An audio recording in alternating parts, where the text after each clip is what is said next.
Ten tai buvo žiauru. Aš manau atsisveikinsiu. Myliu tave, mama. Tai lėkit dabar, jūs negalit kalbėti. Koks čia šūdas, aš kaip noriu namo. Tai per širdį nedavė, tiesiog nenorėjau čia būti. Eik tu savo. Gimdi ir mokais. Reikia kur kas daugiau negu didelio bicepso. Ar yra kažkam problema pervertas grykis valgyti? Ne. Kodėl tu esi toks? Po šios stovyklos mes ir rūkime. Nežinau, kas toliau bus. Vadovai, debilai, veda į kažkokius miškus, neaišku, ką mes čia veikim. Aš išlipu, aš savo kojos nejaučiu. Aš labai negražiai pasakysiu, bet tokie mumilčiukai realiai.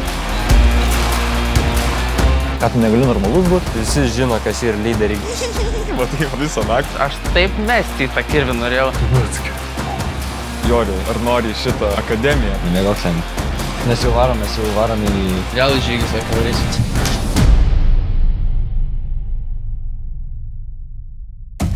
Jie atvažiuoja tikėdamasi, kad jie čia daugiau mažiau patogiai gyvens, daugiau mažiau miegos patogiai namukuose, o čia dabar jiems pasakoma, kad vaikinai ruoškitės vienai parai lauke. Nu tai va, radom pakrovėjų, radom ausinės.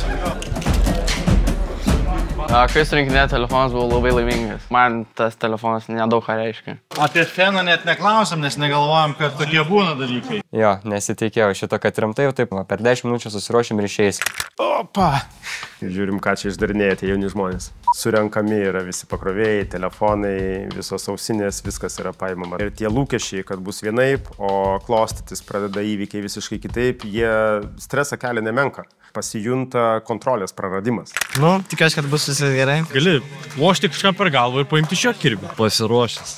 Tai mūsų laukia naktinis žygis ir mes čia turim išgyventi parą gamtoje.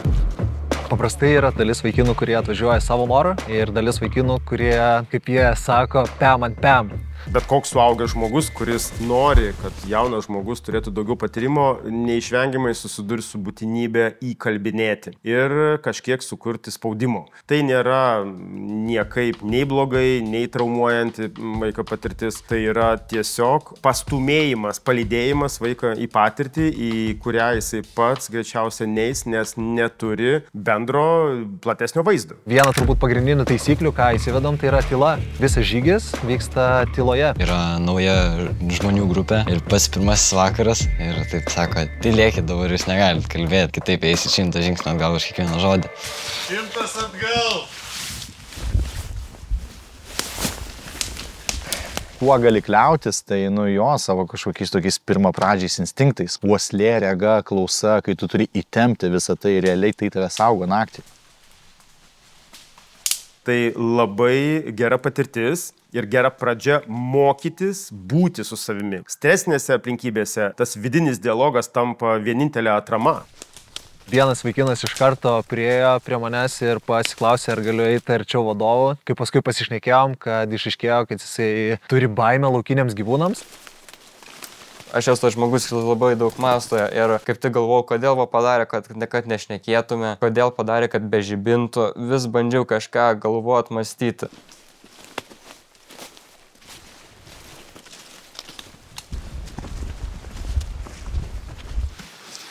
Tyla bus nutraukta tada, kai atsiras ugnis. O pastarosiam dienom turėjom labai daug lietaus ir viskas yra šlapia aplinkui. Vieni tai priima iš karto, kaip čia ir dabar. Mes tai iššūkį ir siejame kažką sąsiuvinį iš karto, kas labai nustebino. Kalbėti negalim, bet mes užsirašysim.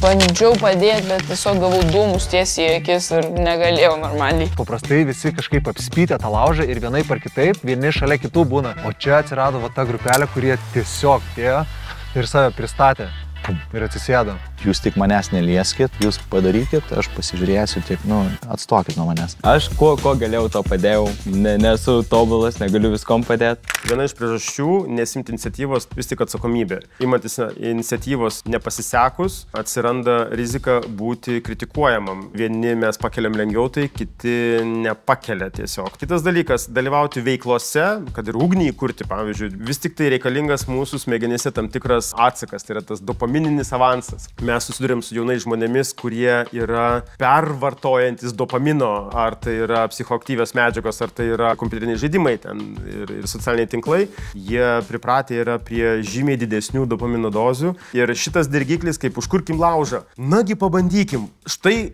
iššūkis, jiems neiššūkis. Ir mes matom juos atsitraukiančius tiesiog. Žinojau, kad užkursim, aš žinau, kad pavyks, bet nežinau, kiek laiko užtruks. Ir kai jiems po kažkurio momento jiems nepavyksta, įsitraukiam ir mes. Galbūt kažkas iš vis niekada pats savo rankytėm niekada ir nekūrė to laužo. Daug tokių ir pirmų kartų atsiranda, ir dvejonių.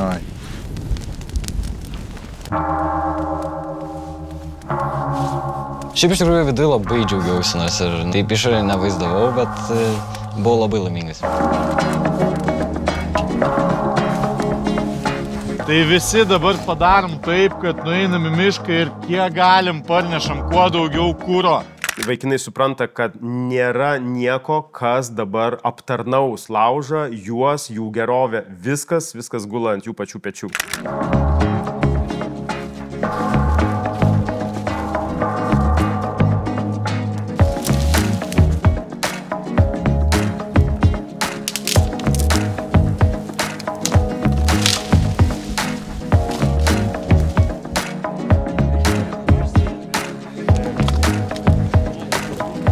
Nesitikėjau, kad mes šią naktį liksim. Sakė, kad bus žygis, bet nebus nieko, nei palapinių reik nieko. Mėgosim laukia, užsidėsim tą aš toks... Kas prieš... Aš buvau toks ant hypo, taip laukiu, tai man taip patinka viską išeiti čia. Aš atvažiavau nežinau, kas bus, bet man patinka. Kas bus šią naktį, mes nežinom, lis, nelis. Jūsų daug, tentai dideli, tai būtų labai gerai pasidaryti kažkokį tai stogą.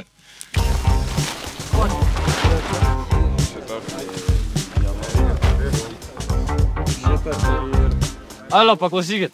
Yra viena idėja, kad kabinti prie medžio šitą didį. Dar kažkas idėjų turi.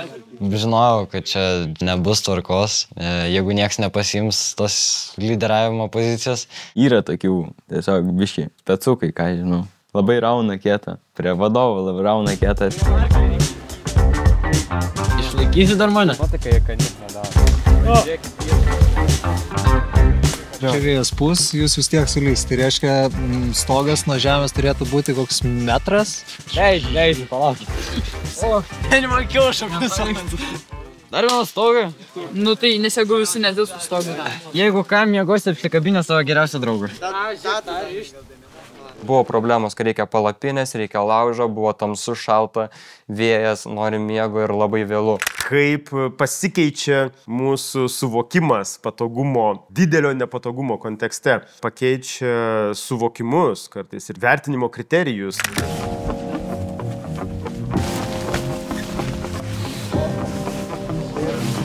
Aik, tu so. Viskas, ko reikia. Po šitos nakties tai žiauriai pasikeitė mano visas požiūris į šitą ir kažkaip galvoju, kad čia koks čia šūdas, aš kaip noriu namo. Paaugliai nori būti su draugais ir nenori grįžti namo, tai štai jums prašom, būk su paaugliais, su draugais, draugauk, bandyk užmegzti santykius, bet ne, kai atsiranda daug nepatogumo, mes norim namo. Pajudėk šiek tiek, kad sušiltų. Čia gal piršinai? Pajudėkit piršinai. Apart to, kad neišsivažiavo, buvo šalta.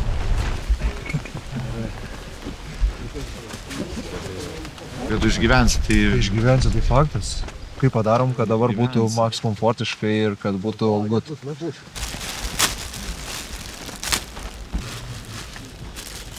Man miegot sekėsi tai tragiškai. Kokį 15 gal kartą aš atsikėliau vidury nakties. Vien tik tai dėl to, nes man skaudėjo gulėti. O tada jau, kai pradėjo lyti, tai buvo iš viso pragaras. Aš tiesiog melsdavausi. Prašau, kad mes anksti keltumėmės. Prašau, nes aš tiesiog nebenoriu čia gulėti. Didesnis pagaliukas, Dėt. Aš čia piršinai. Gerai, sakau. Visas šlapės balojo atsikėlė ir taip negerai jautės, tiesiog dar košmaras sapnuoja. Aš gerai mėgau, man nereikia motivacijos. Šudiniausia naktis šiais metais. Užmigt negalėjau, vadovai ten viens tarp kito visą naktį japino. Kažkokius anekdotus šūdinus ten kalba ir žvengia viens iš kito. Va taip, visą naktį.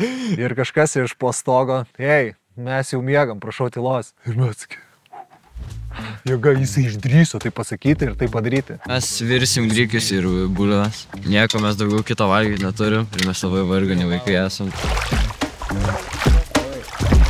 Bet čia toks nešvarus vanduo.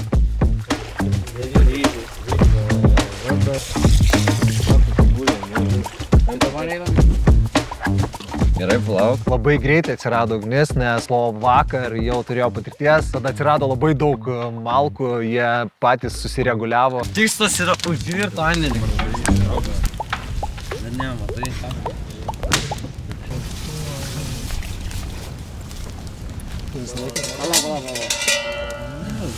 Atsirado pagrindiniai lyderiai, kurie pradėjo vadovauti. Žiūrėk, klausykit, nueisit nuplauti ir supjausit lašę atnešti sudėt. Viskas aišku? Galim. Viskas, duok. Matosi, kaip tarp jaunų žmonių pradeda gimti struktūra. Atsiranda jaunuolių, kurie greitai supranta, kas turi būti padaryta, kaip tai turi būti padaryta. Jie užima jau lyderiaujančią poziciją, skirstydami kitiem uždavinius. Šitaip visi jauni žmonės gali pasitikrinti, o kur jie nori būti, kaip jiem gaunasi būti šitoj struktūroj. Ar jie nori imtis iniciatyvos ir jie nori kurti užduotis, ar jiems patogiau yra vykdyti tas užduotis, nes ir viena ir kita pozicija yra labai reikalinga komandai. Tai yra labai svarbus aspektas savęs pažinimo. Žinau, kad aš esu į lyderystės pusę, bet šiuo atveju buvo tai, kad aš ne vienas buvau, mes labai tryse greitai susikopiravom ir vis tiek prajudinom tie, kurie sėdėjo ir buvo susikaustę. Ja, aš suprantu, kai jie nenori būti, man irgi iš tikrųjų nėra to čia didelio noro būti, bet vis tiek, jeigu esam jau kartu, niek nepakeis, jau reikia kažką daryti ir tu vis tiek darai ne dėl savęs, darai dėl visų naudos.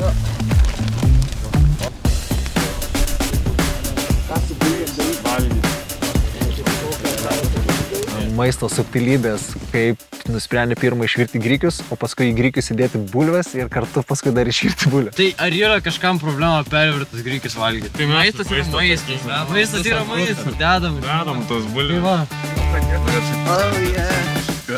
Taip žiauriai atrodo tas jų patiekalas. Priešnuodis prieš baimę visada yra veiksmas. Čia nėra apie grūdinimąsi, mūsų atveju. Čia yra apie tai, kaip mes tvarkome su savo baimėm. Mes turim tokią taisyklę, kas nesimaudo, tas nevalgo. Jeigu šiaip vaikinam duodi užduotį, kad, išsimaudykim, šansas, kad visi lys į vandenį lygus, nežinau, ten 5%. Taip neatsitinka. Tai juos reikia paskatinti. Visų pirma, savo pavyzdžių. Jo, bijau, nemalonu, nefaina, bet svarbiausia, vis tiek darau. Įlendat, išlendat, viskas, dan. Ir jūs įsirašysit savo į galvą patirtį. Pasakam į vieną pusę. Jum jau automatų suveiks tas, kad aš jau esu tai daręs. Aš jau esu ėjęs kartu su baime. Tie pasakojimai vadovo atrodo, kad jie meluoja, netikiu, kad jie čia kažką, atrodo išgalvotos kažkokios istorijos, brainwashina, atrodo vaikus. Jie tobulai kalba, tobulai supranta, įsiklauso ir neprašauna. Kol kas dar neprašovė.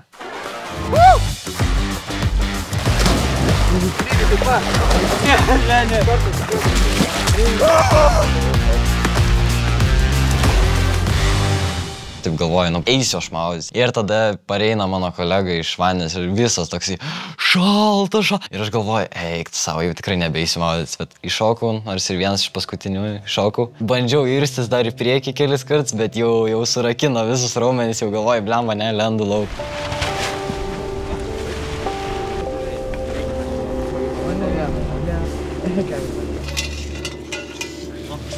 Pabandyk.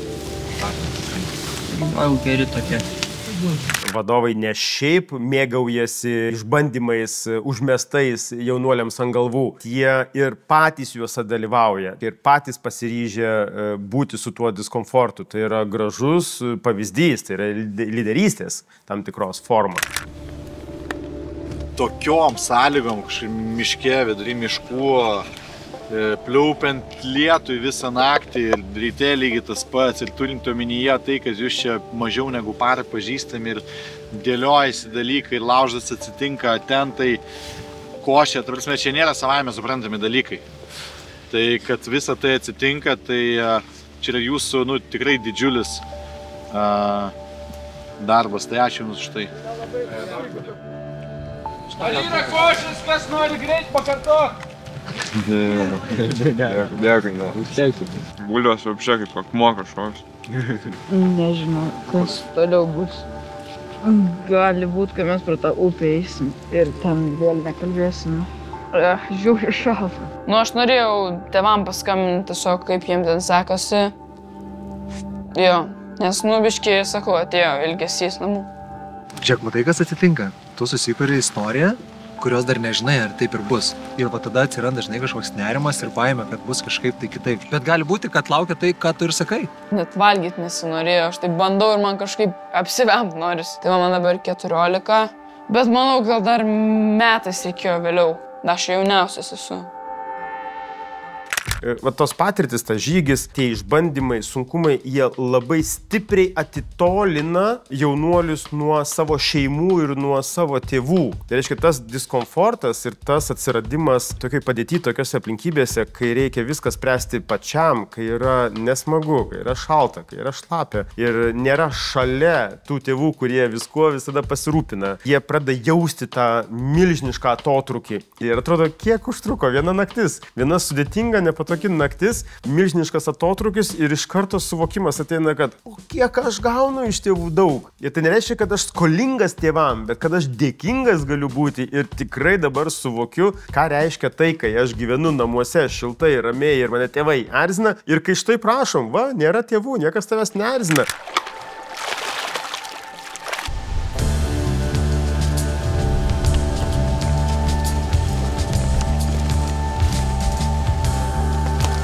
Kai tau į akis pareina, visos tos šakos tiesiog jau kankina, jau per veidą duoda mušą. Ir aš matau, kad sustoja ir tai kairien suka, ir aš jau viskas. Aš taip mesti į tą kirvį norėjau, nes aš jau žinau, nueisim ten tek per upę, aš nenoriu per tą upę, man šalta, aš išsimaudęs tam šaltam vandenį ir man vėl per tą upę lipti. Ir mes turim pereiti per tą upelį.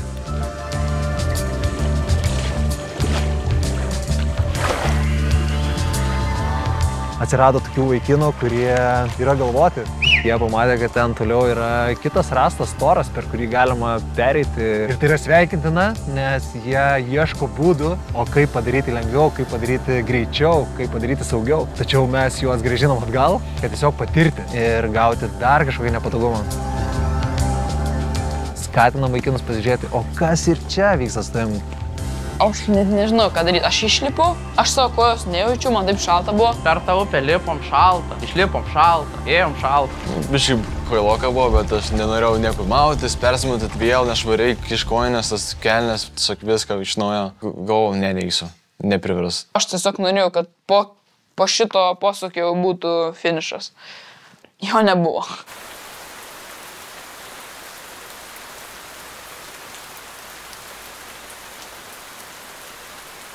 Sąlygos jos tikrai nėra, švelniai tariant, fainas. Ir aš tikiu, kad gali ateiti į galvą viską ir mintis visokios ir emocijos. Bet čia svarbu atskirti šitus dalykus, kad jūs nesate emocija, kurie atėjo pas jūs. Ok? Tyloje. Pradėjau labai dvipusiškas emocijas jaust. Aš labai tą pyktį ir susierzinimą jaučiau, bet taip pat pajaučiau džiaugsmą ir aš to džiaugsmą nesuprantu, iš kur jis yra tas džiaugsmas, bet aš jaučiau džiaugsmą, kad aš einu ir aš suprantu, kad man yra sunku ir aš nesuprantu, kodėl aš esu laimingas, bet aš esu laimingas. Pamačiau pažįstamas vietovės, taip pat slūgo streso atžvilgiu. O, jas pagaliau ir kaip akmuo nukrito nuo pečių. Čia atėjau, matėm, kad jau tikrai toks pergalės skonis vaikinų akise tikrai padarytas, tikrai nekasdienis dalykas. Sveikinimai visiems!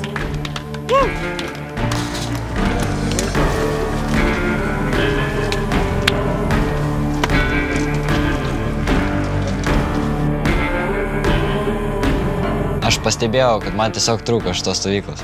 Ne, nenorėčiau aš kartuoti, bent kol kas dabar ne. Aš visą šitą prieš, bet dabar draugų susiradau, tai visai neblogai. Šiaip man tas žygis patiko vaikščioti. To, ko tikėjausi, tą ir gavau labai panašiai. Visai. Turiu tokį gerą įspūdį ir aš žiauriai noriu čia būti. Ir iš karto į antrus metus norėčiau varyti, nu.